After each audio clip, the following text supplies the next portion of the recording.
పేదంటి బిడ్డకు పోటీ చేసే అవకాశం ఇచ్చిన పార్టీ కాంగ్రెస్ అని అన్నారు మెదక్ పార్లమెంట్ కాంగ్రెస్ అభ్యర్థి నీలం మధు. తనను అత్యధిక మెజార్టీతో గెలిపించాలని అభ్యర్థించారు. పటాన్ చెరువులో కాంగ్రెస్ కార్నర్ మీటింగ్ జరిగింది. ఈ మీటింగ్ లో సీఎం రేవంత్ సహా మంత్రులు కొండా సురేఖ, రాజనరసింహ హాజరయ్యారు.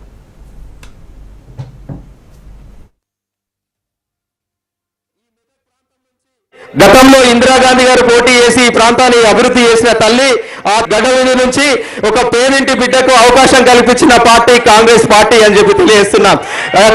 ఈ రోజు నీలం మధు ఈ పడంచేరు ప్రాంతంలో స్థానికంగా పుట్టి ఈ ప్రాంత ప్రజలతో ఎట్లా మమేకం ఉంటాడో మీ అందరికీ తెలుసు. ప్రతి ఒక్కరితోటి పొద్దున్న లేచి రాత్రి వరకున్న నాకు అమ్మా నాన్న లేకున్నా కూడా మీరే అమ్మా నాన్న అనుకొని, మీరే అన్నదమ్ములు అనుకొని మీ మధ్యలో ఉండే బిడ్డను ఈ రోజు ఇక్కడ నుంచి గతంలో కూడా ఇందిరాగాంధీ గారు బార్ల నుంచి అంజయ్య గారిని ముఖ్యమంత్రి చేసిన పార్టీ కాంగ్రెస్ పార్టీ. అదేవిధంగా ఒక పేరింటి బిడ్డను కూడా ఎంపీగా పంపించే పార్టీ కూడా కాంగ్రెస్ పార్టీ. ఖచ్చితంగా నేను ఎంపీ గెలిచిన తర్వాత కూడా మన అన్న అందరికీ ప్రియతమ నాయకుడు ఇక్కడ ముఖ్యమంత్రి ఉన్నాడు.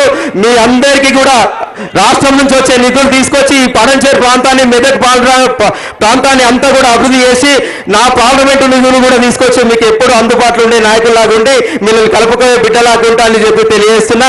మీరందరూ కూడా మే 13వ తారీఖు జరిగే ఎన్నికలలో కాంగ్రెస్ పార్టీకి ఓటేసి, చేతి గుర్తుకు ఓటేసి మన సంక్షేమ పథకాలు, రాష్ట్ర ప్రభుత్వం నుంచి ఇచ్చే సంక్షేమ పథకాలు, రేపు కేంద్రంలో ఇండియా కూటమి రాబోతుంది. ఇండియా కూటమి నుంచి 5 గ్యారెంటీలు వస్తే ఖచ్చితంగా సమానత్వం ఇచ్చే పార్టీ కాంగ్రెస్ పార్టీ అని చెప్పాలి. వాళ్ళేమో ఒకరేమో మతం మీద ఓటాడుతారు, ఒకరేమో ప్రాంతీయవాదం మీద ఓటాడుతారు. కానీ మనం ఏమడుగుతున్నాం? సమానత్వం మీద ఓటాడుతున్నాం, సమానత్వం మీద అడుగుతున్నాం. మనం అందరం ఏమడుగుతున్నాం? రామ్ కావాలి, రహీం కావాలి, రాబర్ట్ కావాలి, సమానత్వం కావాలని అడిగే పార్టీ కాంగ్రెస్ పార్టీ అని చెప్తున్నా. కాంగ్రెస్ పార్టీ పేదల పక్షపాతి.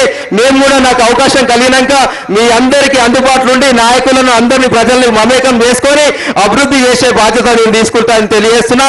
నన్ను దీవించి మే 13వ తారీఖు రోజు సీరియల్ నెంబర్ 1 చేతి గుర్తు మీద ఓటేసి గెలిపించాలని మనస్ఫూర్తిగా కోరుకుంటున్నా.